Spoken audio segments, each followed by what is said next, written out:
¿Qué tal? ¿Cómo andan? Comenzamos una nueva edición de Punto de Encuentro por TDC de Firmat para una amplia región. Mariano Carreras, ¿qué cuenta? ¿Cómo está usted? ¿Cómo le va, Mauro Dalmas? Un gusto volver a encontrarnos una semana más en este programa, donde, como venimos contando, como venimos relatando, buscamos promover el diálogo, promover el encuentro, poder conocernos un poco más entre quienes habitamos este territorio, porque uno no puede querer lo que no conoce y a veces sabemos más de lo lejano que de lo cercano. Entonces tratamos de encontrarnos con habitantes, con vecinos y vecinas del territorio para conocer sus historias, para conocer sus sueños y así poner en valor el lugar donde vivimos.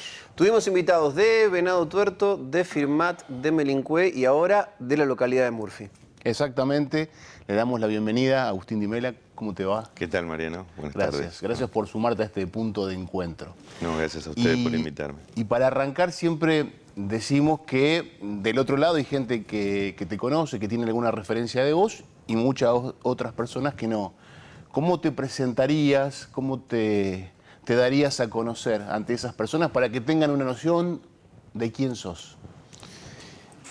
Soy un habitante de la localidad de Murphy, que hace casi 41 años que soy un habitante del pueblo. Si bien mis orígenes son de la zona rural de Murphy, pero soy habitante 41 años del pueblo, que me he dedicado a trabajar en un medio donde casi te diría al servicio de la comunidad, por mi trabajo y por mis participaciones en las entidades, en las diferentes instituciones de la localidad.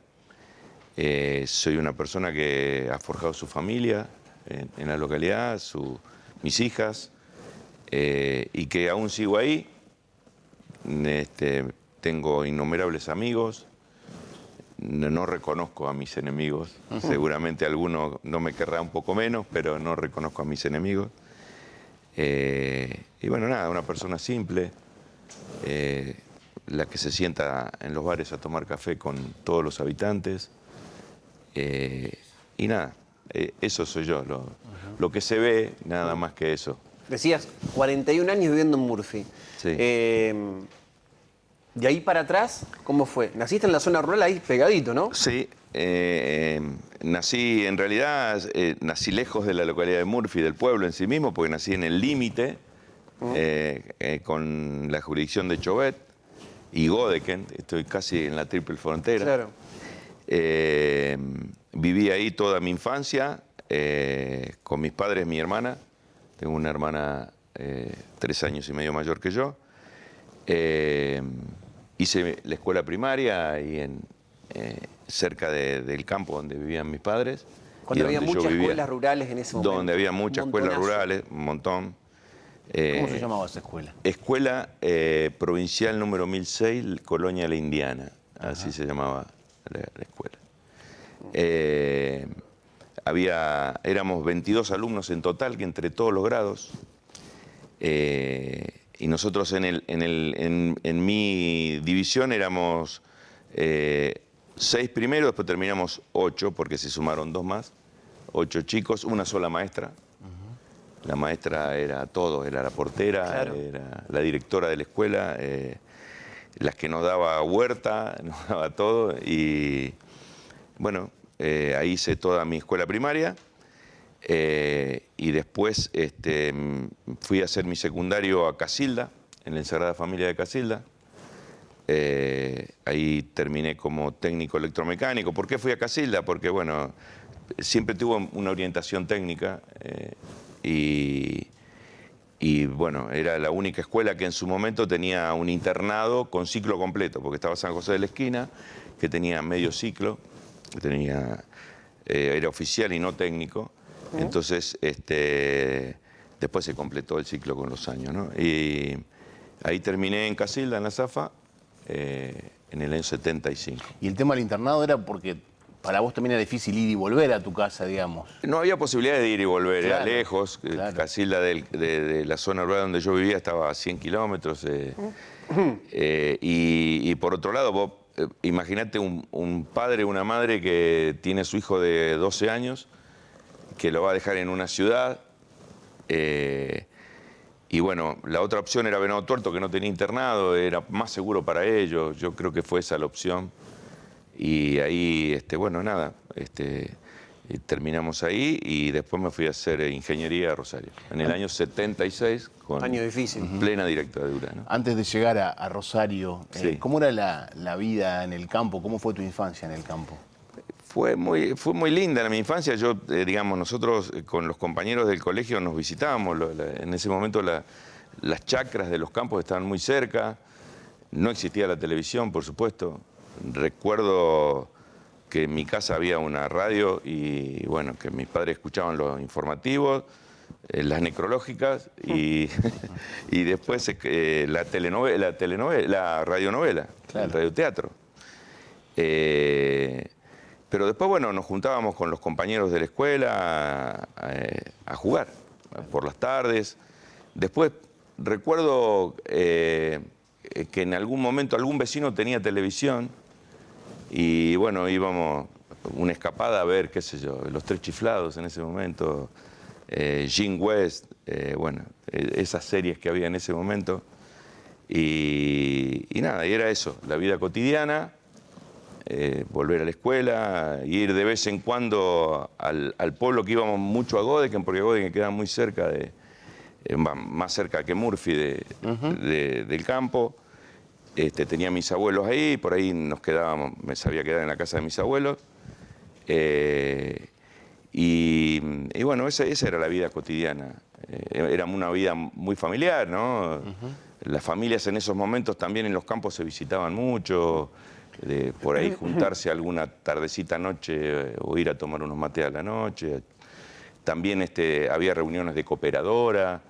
La escuela tenía una cooperadora que era la que la había construido en definitiva, porque eran los papás, nuestros papás que habían construido la escuela.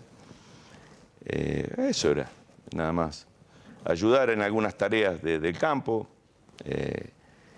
Bueno, los padres siempre sueñan con tener a su hijo al lado, ¿no? Pero bueno, mi vocación me llevó por otros caminos.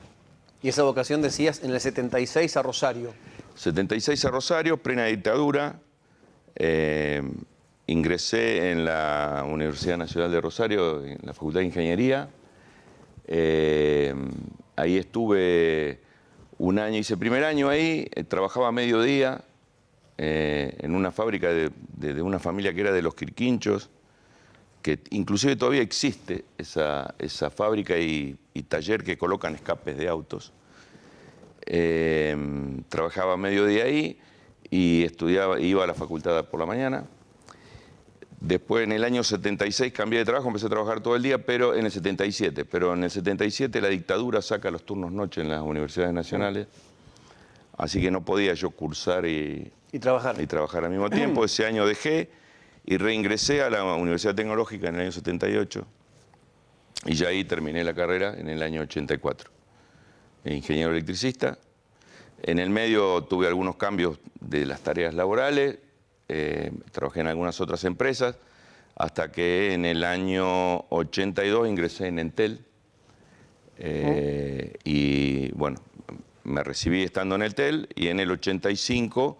Sería una especie de telecom, digamos, para los más jóvenes. Claro, para los más jóvenes, ¿no? Era la Empresa Nacional de Telecomunicaciones, claro, Entel, que después se privatiza transformándose en Telecom y Telefónica. El Estado Nacional divide el país en dos pedazos. Y le entrega a Telefónica y a Telecom la empresa, se la vende, entre comillas. Sí.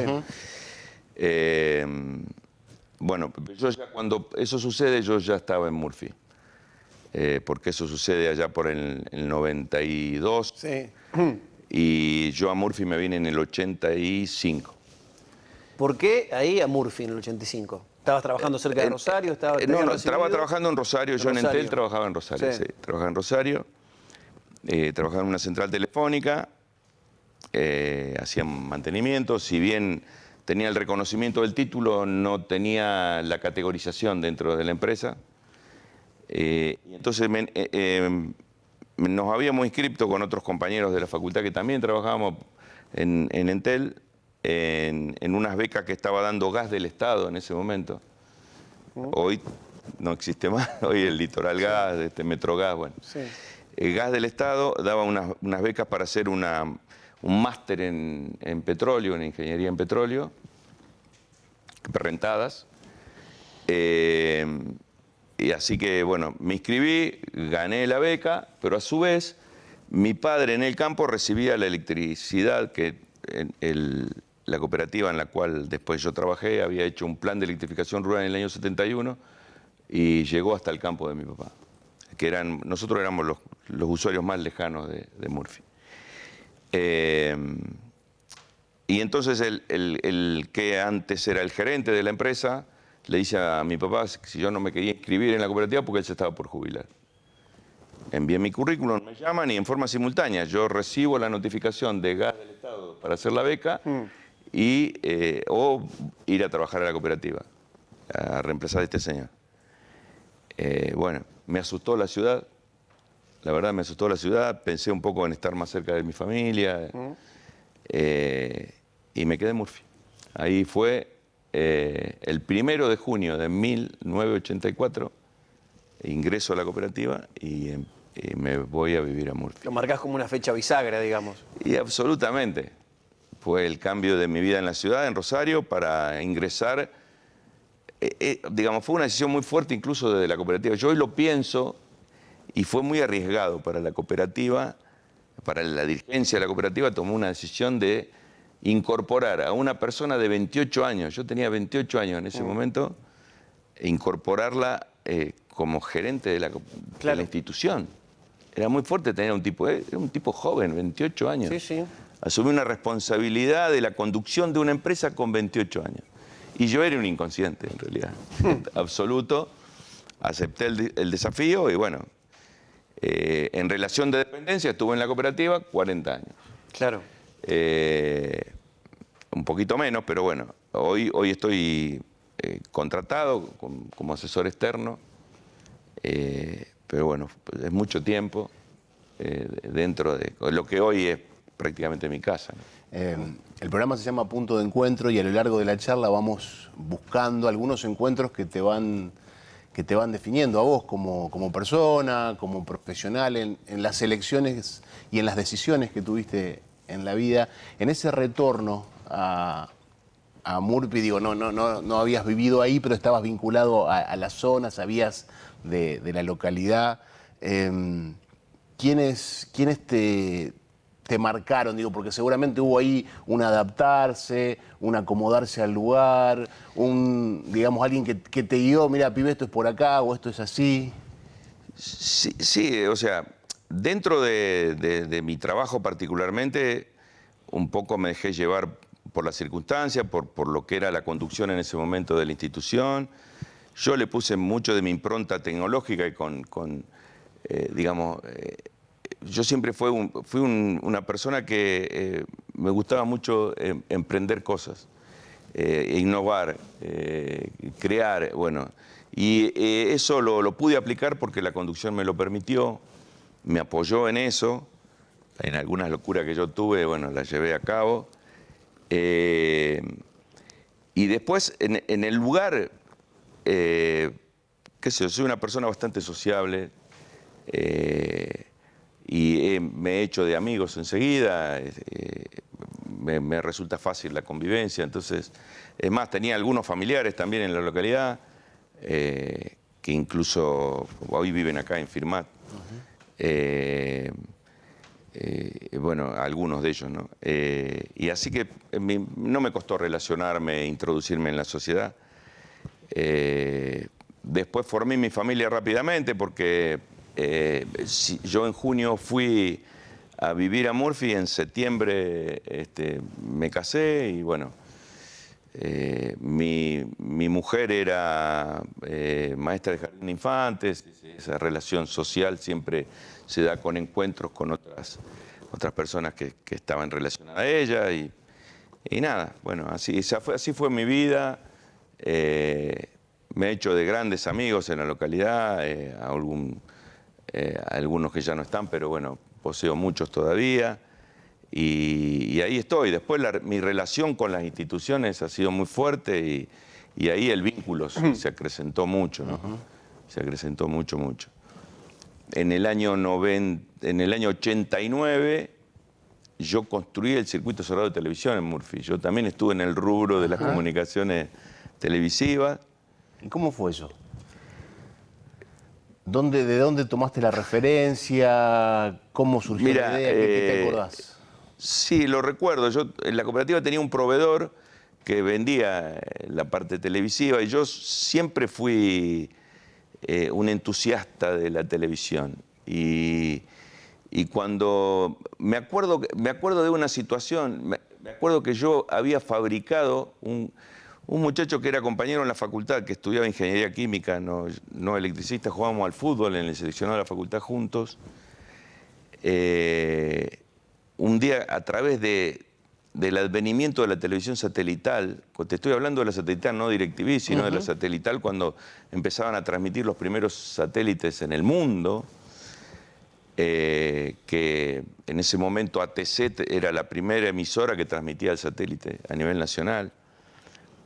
Él me construyó, porque él hacía construcciones en fibra de vidrio, y yo me hice construir, la diseñé, hice construirme una antena parabólica, que todavía está en Murphy, de hecho, la gente de TDC la ha usado en Murphy. Me hice construir una antena parabólica de 3 metros, y este proveedor me prestó primero, y después terminé comprándoselo, un decoder para recibir señales satelitales. Entonces yo, cuando salía de mi trabajo, en mis tiempos libres, recorría satélites con la antena, me llevaba un televisor y el decoder, y a buscar imágenes del mundo. Y me acuerdo que en una oportunidad, en un mundial, no en un mundial, sino en un sudamericano de fútbol, jugaba Argentina-Brasil. Y claro, la gente sabía que yo tenía la antena satelital en mi casa. Claro. Y fueron a mi casa, había como 25 personas en mi casa. Eso de 89, si no me equivoco. 89. Argentina-Brasil en el 89, allá por julio del 89. Sí, sí. El living de mi casa, como 20 personas, mirando el partido, Argentina-Brasil por el satélite, porque no se veía por otro medio. Claro. Entonces, después que se fue toda la gente, mi mujer me dice, tenés 2 opciones. O te llevas esto de mi casa, o haces algo, haces un negocio de todo esto.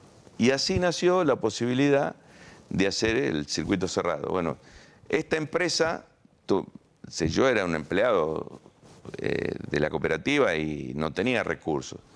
Mi padre me hace un pequeño préstamo y esta empresa me financia como para que yo arme el circuito cerrado de televisión para 4 manzanas del pueblo. 4 manzanas. Yo salía de trabajar, escalera en mano, a colgar cables, cajas. Armamos el circuito cerrado, teníamos 6 canales en ese momento. Que era un montón. Era un montón. Teníamos el 3 y el 5 Rosario, ATC en ese momento, Televisión Nacional de Chile, ESPN, que estaba en inglés, y Canal 9, Cablevisión de Buenos Aires, Canal 9 y Televisión Nacional de Chile. Esos eran los 6 canales. Así arrancamos. Mira. 4 manzanas. Después la gente se empezó a conectar y con ese dinero que habíamos recaudando pagaba para hacer 4 más, que eran los nodos de distribución. Bueno, después tuvimos todo un recorrido, formamos TRC en ese momento, con todos los canales. Tuvimos muchos sueños con TRC, sueños hermosos que incluso lo compartíamos con Omar Ripoll, esos sueños de tener una red de fibra óptica para todos los cables. Pero los cableros siempre fuimos bichos muy raros. Creíamos ser la Turner de la televisión mundial, cada uno de sus cables, en pueblos de 3.000 habitantes. Y no entendíamos de que esto era un negocio para juntarnos y hacer un solo cable grande, no 20 cables chiquitos. Y así fue que fracasamos de hacer esa red de fibra óptica que hoy existe.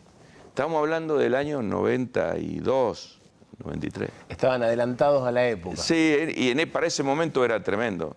De hecho, después de ese proyecto de fibra óptica, yo a través de la cooperativa lo presenté a través de una federación de cooperativas telefónicas en toda la provincia de Santa Fe. Se lo presentamos al gobierno de Reutemann a la empresa provincial de energía para que se hagan las redes de fibra óptica por las redes de energía con lo que se ahorraba en ese momento la provincia de Santa Fe de comunicaciones para las reparticiones públicas, escuelas, policías, juzgados de paz, pagaban el financiamiento de toda la red de fibra óptica. Claro, que es lo que empezó a hacer Perotti 30 años después, digamos, Claro. en la última parte ahora Exacto. del gobierno. Reutemann en ese momento, es más, habíamos conseguido la línea de financiamiento.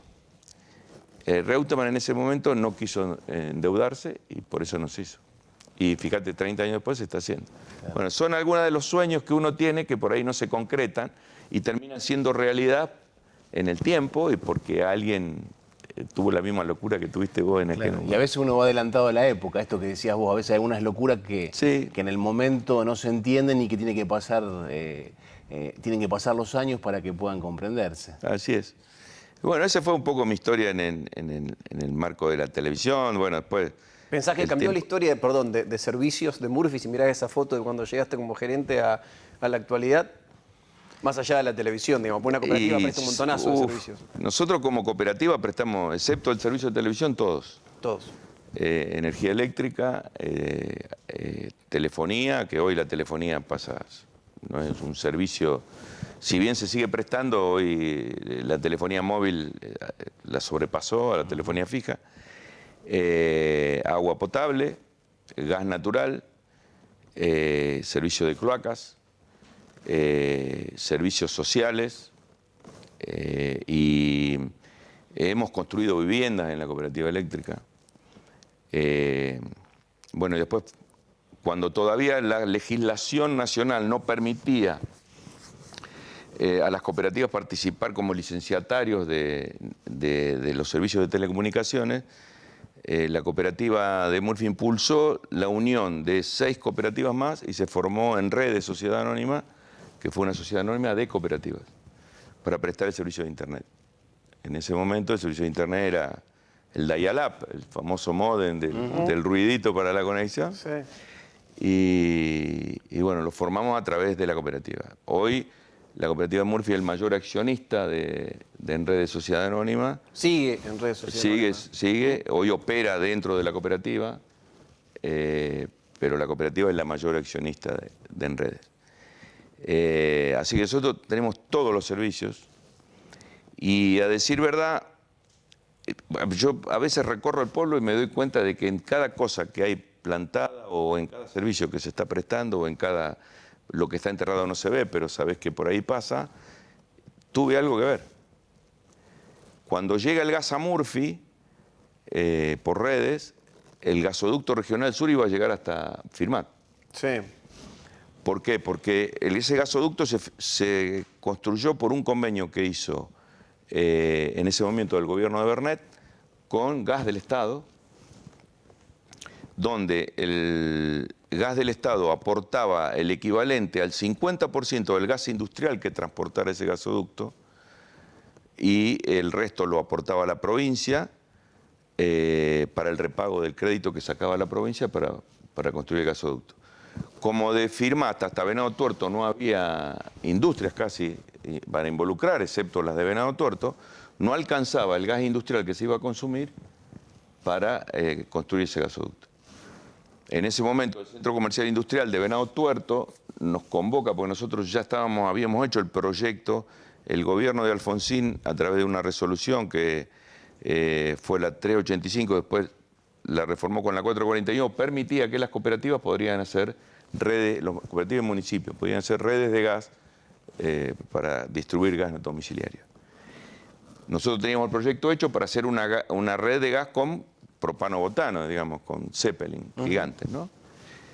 Me acuerdo que Chauvet, que estaba Calatrava en el gobierno, también había construido la red de gas. 89-90.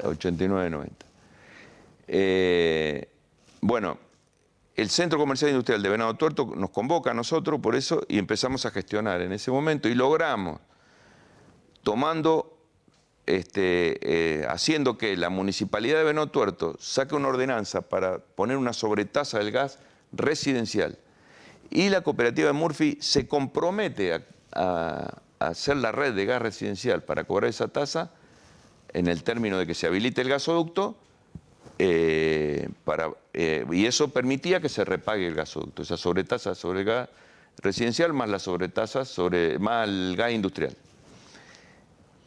Dicho esto, se concreta la construcción del gasoducto. La cooperativa desde el año 88, creo que empezó la construcción del gasoducto, hasta el 30 de junio de 1990, habilitó el primer usuario. Ese día jugaba Argentina, Yugoslavia, y definía por penales, Maradona erra el penal, en el Mundial de Italia. Ese día se inauguró el gasoducto, la red de gas de Murphy. Y por esa razón, Venado Tuerto tiene gas natural y Murphy tiene gas natural. Si no, no lo hubiéramos tenido. Por eso digo que, en este camino recorrido, si me detengo en cada cosita, algo me pasó en cada cosa o algo le pasó en la cual yo intervine. Y cosas que incidieron en la vida comunitaria de Murphy. Por supuesto, porque esto sumó, después obviamente mi participación en el Club Unión y Cultura, en el teatro, y eso hizo que otras tantas cosas. Vamos a una pausa comercial, ¿le parece? Y en un rato hablamos de Unión y Cultura y también de teatro, ¿le parece? ¿Cómo no? Seguimos en Punto de Encuentro, un minuto nada más con Agustín Di Mela.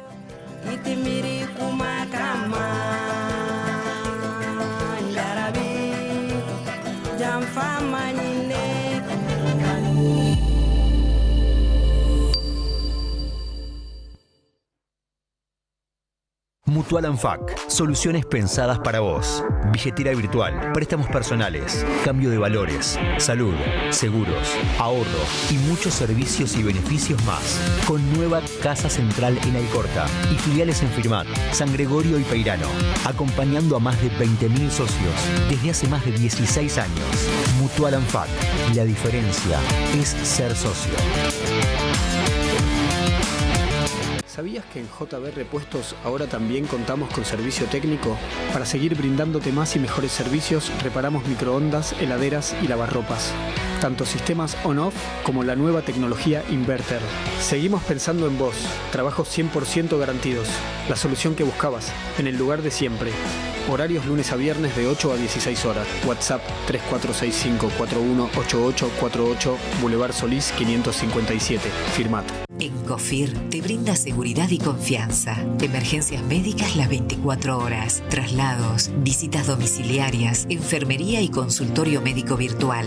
Con Encofir 100 te ofrecemos cobertura nacional e internacional. Cuidamos a tus hijos a través de nuestro servicio de pediatría y también te brindamos el 50% de descuento en farmacias. Contamos con cobertura para establecimientos y áreas protegidas. Encofir, una empresa que sabe lo que hace.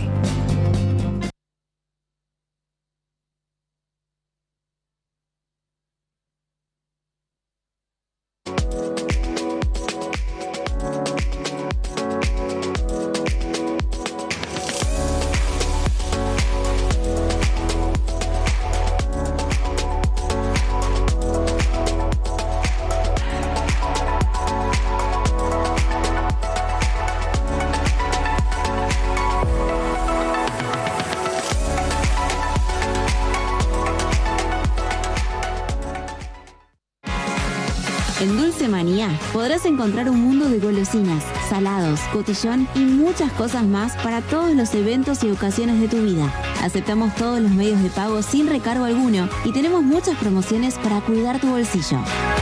Seguinos en nuestro Instagram @dulcemaniafirmat o ingresá a dulcemaniashop.com.ar para hacer tus pedidos sin moverte de tu casa. Encontranos de lunes a sábados de 9 a 20-30 horas en Córdoba 845 Firmat, Santa Fe.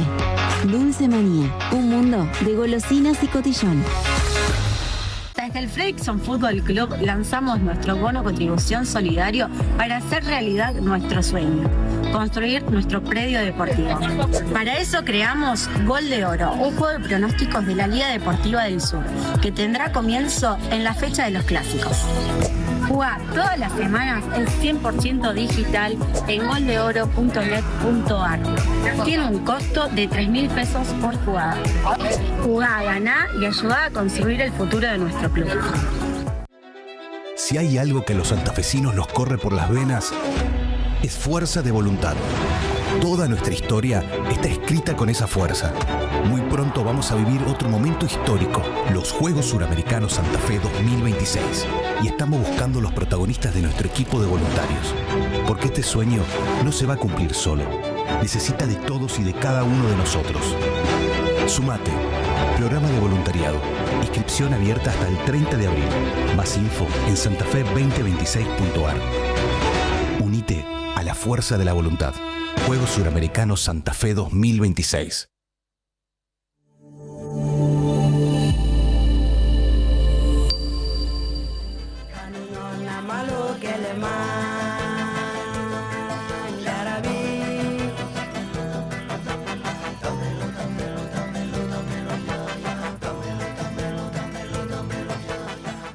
Nuevo bloque de Punto de Encuentro, estamos con Agustín Di Mela, hablábamos en la primera parte sobre todos los primeros años de su vida y también como gerente de la cooperativa de servicios de la localidad de Murphy, y antes de la pausa hacíamos referencia a otras facetas, ¿no?, que tienen que ver con el teatro y con la vida institucional, puntualmente en Unión y Cultura, ¿no? Unión y Cultura. Club fuerte. Porque Sí. hay muchos pueblos que tienen 2 o 3 clubes similares en cuanto a cantidad de habitantes, y en ese sentido es una localidad, inteligente Murphy tener un club fuerte. La ventaja quizás de Murphy en ese sentido es que es el único club futbolístico. Claro. Tiene otros clubes que se dedican a otras actividades como bochas, por ejemplo, y la parte más institucional en sí mismo. Pero bueno, Unión y Cultura, al tener esa particularidad y ser el único en el pueblo, quizás lo transforme, sea su fortaleza, ¿no?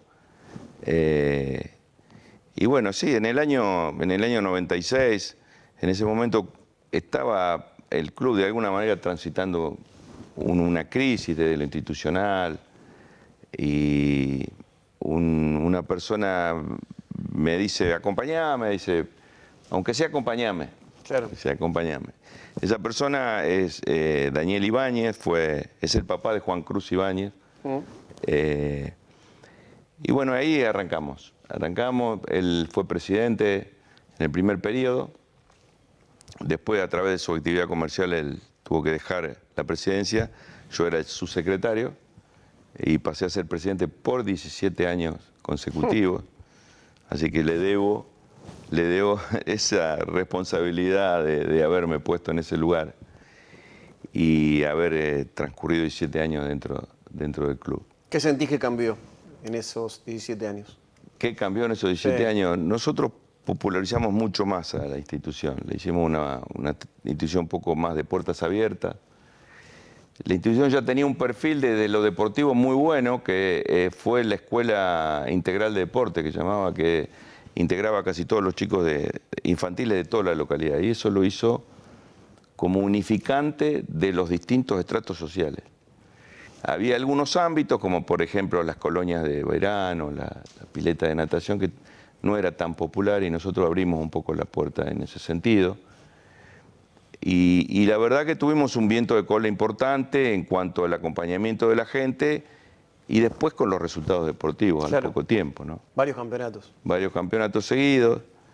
Acertamos quizás nosotros fuimos un poco con la decisión de haber llevado en ese momento a Adrián Tafarel, del cambio de la mentalidad del fútbol de la Liga Benadense.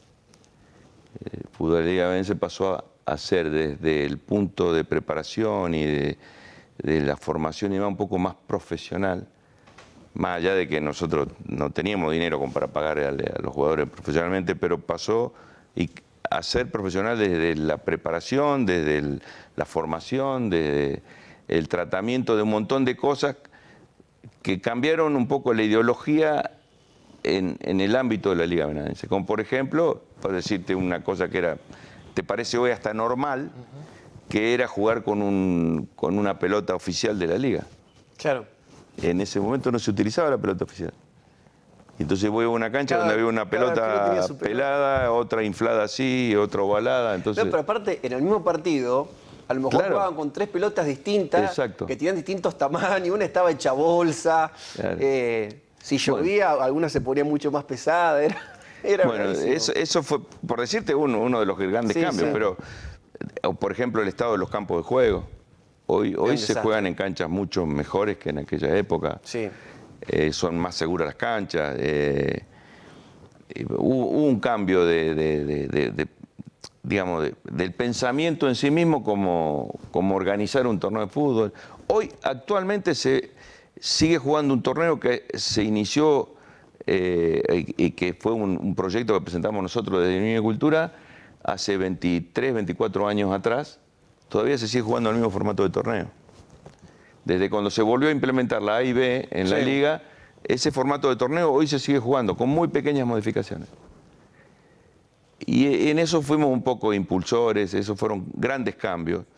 Y después nosotros allá en el 2004 fue, empezamos a organizar un bingo, el cual fue muy popular ese bingo y le dio un ingreso genuino a la institución que nos hizo crecer. Nosotros habíamos agrandado el predio, nos hizo crecer en la infraestructura, mejorarla, cambiarla y bueno, eso fue un poco esa decisión de esa comisión directiva que duró durante tantos años, que el pensamiento no era solo gastar, porque hoy pasa que muchos clubes la gran cantidad de dinero lo gastan en el fútbol y bueno, y no era ese el pensamiento que nosotros teníamos. También había que pensar en la institución en sí mismo, ¿no? ¿Por qué pensás que surgieron tantos jugadores de Unión y Cultura en las últimas, quizás 2 décadas, ¿no? Sí, yo no, eso es algo que yo no es parte de mi responsabilidad como dirigente en la institución, a decir verdad, ¿no? Pero yo creo que el gran cambio en Unión y Cultura fue lo que había mencionado hace un ratito, la Escuela Integral de Deporte. La Escuela Integral de Deporte tenía y tiene aún, esa filosofía todavía se mantiene, de la aceptación de todos los niños que quieran practicar el fútbol. El chico que va a practicar fútbol en Unión y Cultura y que cumple con las responsabilidades mínimas, ir a práctica determinada cantidad de días, cumplir con la venta del bonito, de lo que fuere para solventar la actividad, juega la misma cantidad de partidos en el año, o sea, no importa cómo juegue el niño, no importa el resultado. Y eso hizo de que por ahí se potencie de que jugadores que hubieran dejado de jugar, porque ¿qué pasa en muchos clubes? Es la formación de un seleccionado donde juegan los mejores y después se segregan el gordito.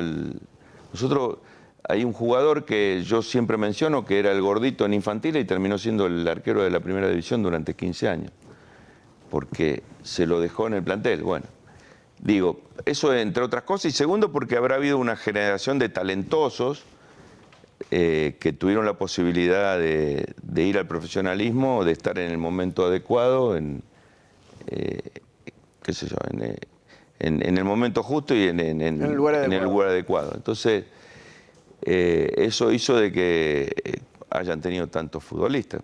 Creo que hubo una generación que atravesó a Murphy en sí mismo, ¿no?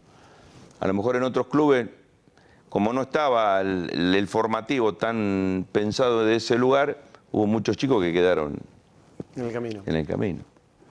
Cuando uno pasa por la Ruta 33, bueno, están ahí los carteles históricos que de algún modo le cuentan al que transita la ruta que ha sido un poco la cuna de muchos deportistas, pero también en ese tiempo, en estos últimos años, estas últimas décadas, se fue acunando un proyecto artístico-cultural muy fuerte a partir del fomento del teatro, a partir de la fiesta esta que todos los años se realiza allí en la localidad y donde vienen artistas prestigiosos y algunos otros también prestigiosos pero no conocidos de diferentes partes del país. ¿Cómo se da origen a esto? ¿Cómo te sumás vos a este proyecto que hoy también es un punto de referencia y un punto de encuentro para la localidad? El teatro nace, o sea, Murphy siempre tuvo una actividad teatral. Esa actividad teatral no se hacía en forma continuada, pero siempre a través de los colegios, las escuelas, siempre había alguna actividad teatral de los padres, de las comisiones, de algún otro iniciador que le gustaba el teatro, de formar un grupo, de hacer alguna puesta en escena, siempre hubo. Pero allá después el Jardín de Infantes todos los años hacía una obra de teatro en la cual invitaba a un señor de Godeken en ese momento que venía a dirigirlos y presentaba obras que, participaban los papás de las comisiones del Jardín de Infantes. En ese momento mi mujer era, junto con otra mujer que es la mamá de un jugador que fue profesional, que es Juan Pablo Cafa, eran compañeras, entonces empezaron a pensar en un proyecto un poco más innovador en cuanto al teatro, ¿no? En buscar algunas obras más actuales. Y bueno, así se invitó. Mi mujer estudiaba además psicología social y junto con ella estudiaba Oscar Baroto. Oscar Baroto es director teatral venadense, y lo invitaron a una charla a Murphy. Te estoy hablando hace de esto 34 años atrás aproximadamente, allá por el 93, por ahí, 93, por ahí. Surge a partir de esa charla la preparación de una convocatoria, invitar a otras personas a participar, y se hace como la conformación del grupo de trabajo, que no tenía nombre en ese momento, y se hace la presentación de 2 pequeñas obras, así una puesta en escena con la dirección de Oscar. Mi mujer, a raíz de mis conocimientos técnicos, me dice: vení, dan una mano para las luces. Y bueno, ahí picaste. No, yo por el momento era el técnico iluminador. Y bueno, y ahí, a partir de ahí surgen otros proyectos, en el cual yo seguía por el momento desde afuera mirando, y la invitación para ser el técnico iluminador y esas cosas. Hasta que en un momento, Oscar me dice: tendrías que participar en alguna obra, y en el año 96 me invita a participar de Inodoro Pereira, la obra de Fontana Rosa, con arreglos que había hecho Tito Vicentino, otro actor emblemático de Venado Tuerto, y ahí fue mi primera participación actuando, digamos. ¿Habías tenido la inquietud alguna vez o eso se fue dando ahí? Yo fui bastante histriónico, ¿eh? En mis épocas de estudiante en Rosario iba mucho a las peñas. Era época de peñas en Rosario, y bueno, estaban los contadores de chistes en las peñas, y yo me enganchaba en algunas contadas de esos chistes. Después en los asados, si encontraba algún ladero que me siga, lo hacíamos. Me acuerdo que íbamos siempre a una peña en Rosario que se llamaba La Reja, que iba mucho Corona a contar chistes. Y iba Canepa a tocar el piano. Año 82, 83, por allá. Volviendo al teatro de Murphy, y ahí, en esos momentos, cuando estábamos ensayando Inodoro Pereira, ensayábamos en un lugar que era un salón que habíamos pedido prestado de la Cooperativa Agrícola de Murphy, y siempre nos olvidábamos la llave para entrar. Entonces tenía unas persianas que levantábamos y entrábamos por las persianas. Entonces dice: hay que poner el nombre del grupo. ¿Cómo le vamos a poner? La Ventana, si entramos siempre por la ventana. Ahí surge el nombre del grupo La Ventana. Bueno, en el año 96, en 95, 96, Carlos Carrera hace una proclama para el Día del Teatro Independiente. Entonces surge la idea a través de Oscar, proponiéndolo, a través de la proclama esta que hace Carlos Carella, de decir: vamos a hacer una fiesta en homenaje a todos los teatreros independientes. En ese momento era secretario de Cultura de la provincia de Santa Fe, Enrique Llopis.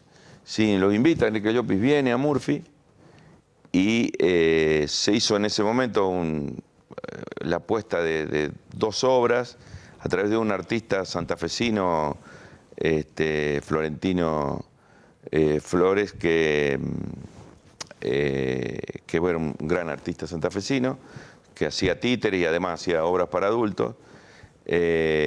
Florentino Sánchez, no Flores, Florentino Sánchez, hace las 2 puestas, a la noche se hace como una cena, y ese fue la primera fiesta homenaje al Teatro Independiente. Vienen renombrados artistas del Teatro Independiente santafesino, y de ahí nace la fiesta homenaje al Teatro Independiente. Al año siguiente, año 97, se redobla la apuesta, se piden una asistencia técnica a la provincia, a otra nación. La provincia asiste técnicamente para hacer una convocatoria a nivel escolar, con un trabajo previo. Viene un teatrero callejero de Buenos Aires, que es Héctor Alvarellos, que nos acompañó por muchos años. Y se hace una gran movida en el año 97, pero una gran movida en homenaje a todos los teatreros independientes del país.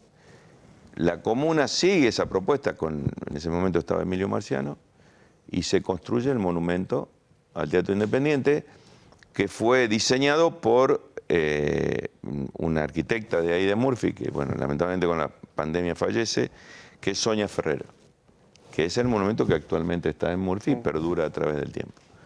Bueno, ese impulso que se le dio en el año 97, veía la convocatoria tan popular que fue, instaura de alguna manera el festival que perduró durante tantos años, y por lo cual nosotros como dirigentes de La Ventana redoblamos permanentemente los esfuerzos para invitar a actores profesionales, actores que de alguna manera le dé prestigio, y obviamente, como digamos, en general los festivales son, se hace una selección previa, nosotros lo hacemos por invitación, es nuestra fiesta, entonces vos a la fiesta de tu cumpleaños invitás a tus amigos, y así es que, bueno, nos fuimos nutriendo de grupos que vienen, que quieren venir, y de actores que se van sumando año a año, ¿no? Y pasaron muchos reconocidos. Sí, pasaron muchos. Darío Vittori, Ulises Dumont,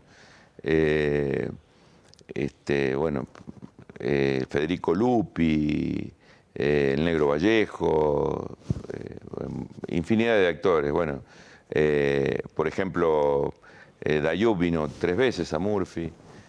Una gran persona, un gran artista, pero aparte una gran persona. Dayub, la primera vez que vino a Murphy, lo llamamos por teléfono y dijo, voy. Nosotros nunca pensamos que iba a venir. El domingo a la mañana se cayó con el auto, el loco, año 2000. Vino con el auto a visitarnos y después se vino a hacer 4 jinetes del Apocalipsis y ahora últimamente el Amateur. Pero bueno, es un amigo, hemos ido a verlo en alguna oportunidad y bueno, siempre ha sido muy cordial con nosotros. ¿Y cómo es la reacción cuando vienen artistas ya de renombre y se encuentran que una localidad como Murphy, que es una pequeña localidad del sur santafesino, ha logrado desarrollar semejante fiesta y sostenerla en el tiempo? Porque lograrlo no es fácil, pero sostenerla es más difícil aún. Y se asombran un poco, ¿no? Se asombran porque en realidad no creen que Murphy con 4.500 habitantes pueda haber logrado todo eso. No, le parece increíble. Mira, hay algo que dijo Onofre Lovero, que vino en el año 97. Onofre Lovero fue un artista de teatro independiente y que después obviamente se hizo profesional, muy prestigioso a nivel nacional. Y Onofre Lovero, en una declaración que hace en la TV pública, en ATC de ese momento, dice, casi entre lágrimas, nosotros, dice, que fuimos los hacedores del teatro independiente, no fuimos capaces de crear un símbolo, un monumento para poder homenajear a nuestros propios creadores del teatro independiente. Y vengo a una localidad de 4.000 habitantes y me encuentro con esto, realmente asombrado.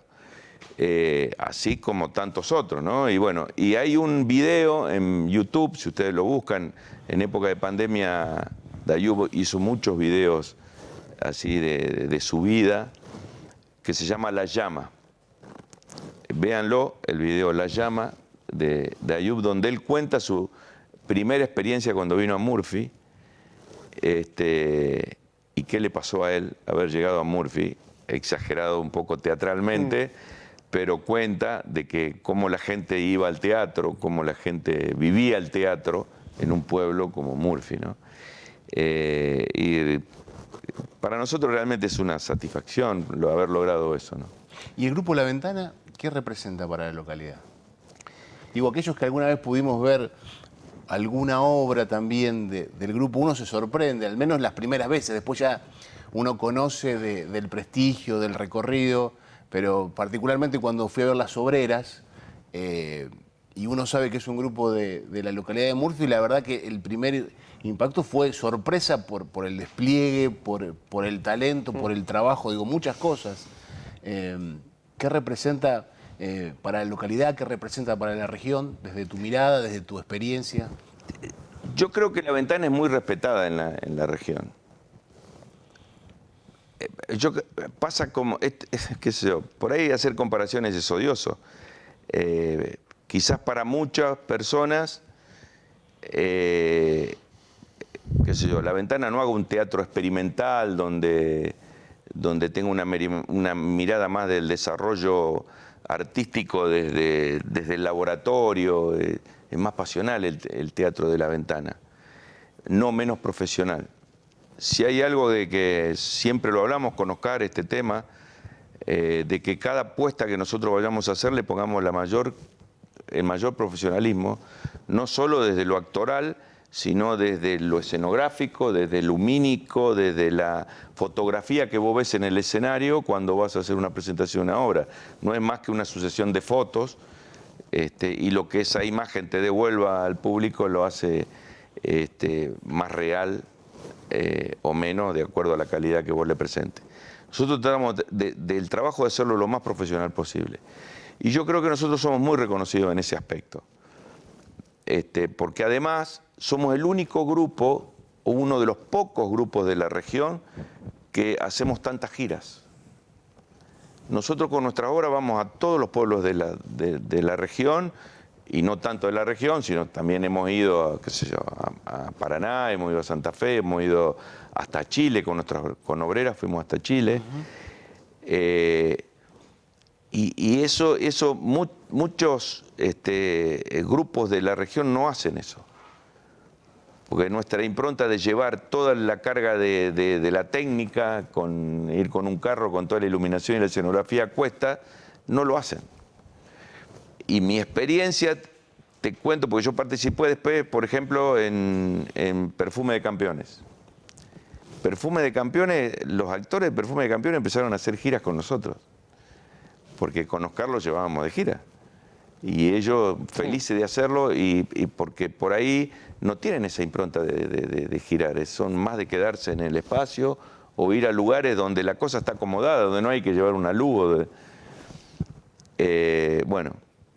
Pero volviendo a tu pregunta, creo que nosotros en nuestra localidad somos respetados. De hecho, cada vez que nosotros hacemos un estreno, la gente nos sigue y colmamos la sala. Y nuestros trabajos son respetados también en la zona, ¿no? Que eso nos pasa, o me pasa a mí personalmente, ¿no? ¿Y esto de las giras cómo se fue gestando? Digo, ¿en qué momento dijeron o decidieron que había que salir a girar y a mostrar, no quedarse solamente en el pueblo? Yo te diría que hay dos motivos. Uno, quizás más importante que otro. El motivo más importante que nos pasa a nosotros los que subimos a un escenario es que nuestra mayor satisfacción es mostrar lo que vos estás haciendo ahí arriba. Digamos, esa es la mayor satisfacción, de que la gente pueda disfrutar de lo que vos haces. Ese es el principal motivo. Entonces vos más lo mostrás, más satisfacción sentís. Nosotros hemos hecho obra que a lo mejor hemos hecho 5 funciones con la obra y que vos te sentís frustrado después. Porque, ¿para qué hice esto? Para tan poca gente. Y el segundo también tiene que ver también con una faz económica del grupo, ¿no? Porque el grupo también necesita tener recursos para poder seguir avanzando, para pagar la escenografía, para pagar el vestuario, para seguir creciendo, para renovar un nuevo proyecto. Esos son los dos motivos. Pero el más importante de todo es la pasión que uno siente del subirse al escenario. Es indescriptible esto. Me imagino que que es como el futbolista que entra a una cancha de fútbol, disfruta de jugar. Sentir la cercanía de la gente, que la gente se emociona, que la gente se ríe, que la gente, bueno, en algún momento tendrá ganas de irse, pero que de alguna manera representa sensaciones. Nosotros siempre decimos que un pueblo puede vivir sin teatro, pero no va a vivir igual.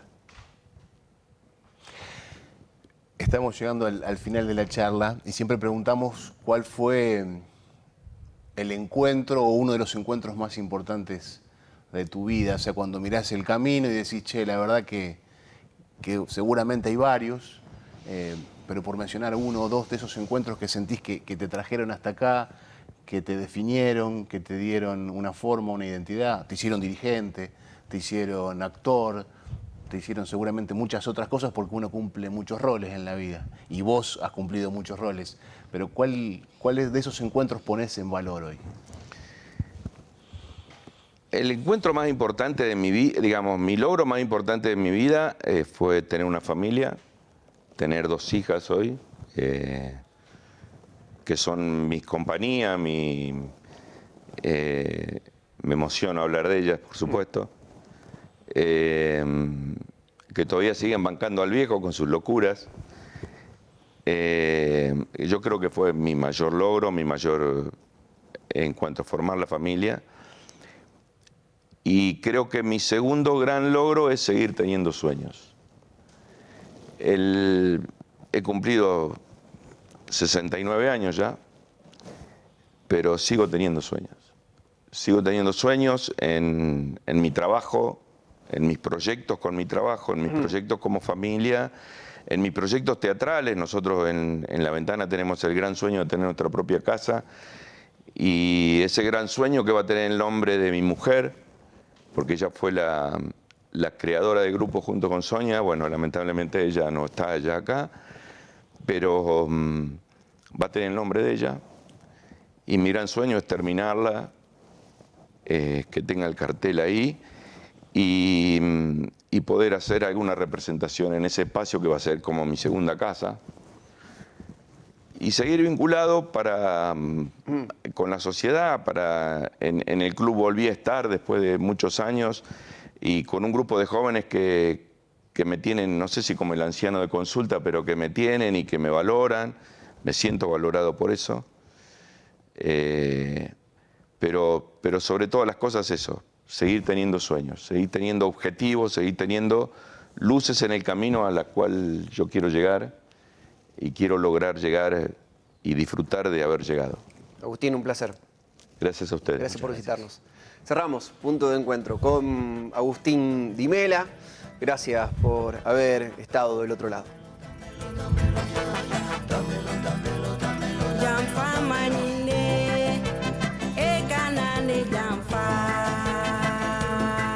Yarabi